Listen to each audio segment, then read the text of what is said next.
വിശുദ്ധ ആഗസ്തീനോസ് പുണ്യാളൻ പറയും, ഭൂമിയിലെ ഏറ്റവും ബുദ്ധിമുട്ടുള്ള ശുശ്രൂഷ എന്ന് പറയുന്നത് മെത്രാൻ ശുശ്രൂഷയാണ്. വിശുദ്ധ അഗസ്തീൻ ഇങ്ങനെയാണ് പറയുക, നിഹിൽ ഡിഫീച്ചിലിയൂസ് നിഹിൽ ലബോറീസിയൂസ് നിഹിൽ പെരിക്കുളോയൂസ് എപ്പിസ്കോപ്പോ എന്ന്. അതായത് ഇത്രയും ബുദ്ധിമുട്ടുള്ളതും അതുപോലെ തന്നെ ഇത്രയും അപകടം പിടിച്ചതും, അതാണ് പെരിക്കുളോസിസ് എന്ന് പറയുന്നത്. മരണകരമായ അപകടം പിടിച്ച ശുശ്രൂഷ എന്നാണ് അദ്ദേഹം അതിനെ വിളിക്കുക. അതുപോലെ ഭാരപ്പെട്ട ശുശ്രൂഷ എന്ന് വിളിക്കും.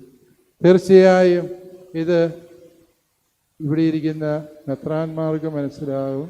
നിങ്ങൾ ആ ഒരു ബുദ്ധിമുട്ട് പലപ്പോഴും തിരിച്ചറിയുകയില്ല എന്നും എനിക്കറിയാം. പക്ഷേ അതൊരു സത്യമാണ്. ഈ വിശുദ്ധ അഗസ്റ്റിൻ ഒരു ബിഷപ്പ് ആയിരുന്നത് കൊണ്ടായിരിക്കാം അദ്ദേഹം അങ്ങനെ പറഞ്ഞത് എന്ന് ഞാൻ വിചാരിക്കുന്നു.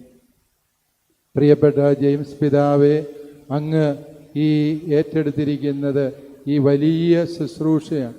മെത്രാൻ ശിരസിൽ വെച്ചിരിക്കുന്ന ആ കിരീടം അതെന്താണ് എന്ന് ചോദിച്ചാൽ ഇവിടെയുള്ള മഹത്വമൊന്നുമല്ല, രക്തസാക്ഷിയായി കഴിയുമ്പോൾ ദൈവം അണിയിക്കുന്ന കിരീടമാണ് മെത്രാനെ പൗരസ്ത്യ സുറിയാനി സഭയിൽ അണിയിക്കുന്ന ഈ കിരീടം. അതുകൊണ്ടാണ് അത് കിരീടത്തിൻ്റെ ഷേപ്പിൽ നിർമ്മിച്ചിരിക്കുന്നത്. അത് രക്തസാക്ഷികൾക്കുള്ള സ്വർഗത്തിൻ്റെ അംഗീകാരമാണ് എന്ന സത്യം പ്രിയപ്പെട്ട ജെയിംസ് പിതാവ് ആരംഭം മുതലേ മനസ്സിലാക്കിയിരുന്നാൽ പിന്നീട് സങ്കടപ്പെടാതിരിക്കാൻ എല്ലാ സാഹചര്യങ്ങളും ഉണ്ടാകും എന്ന സത്യം ഓർത്തിരിക്കും.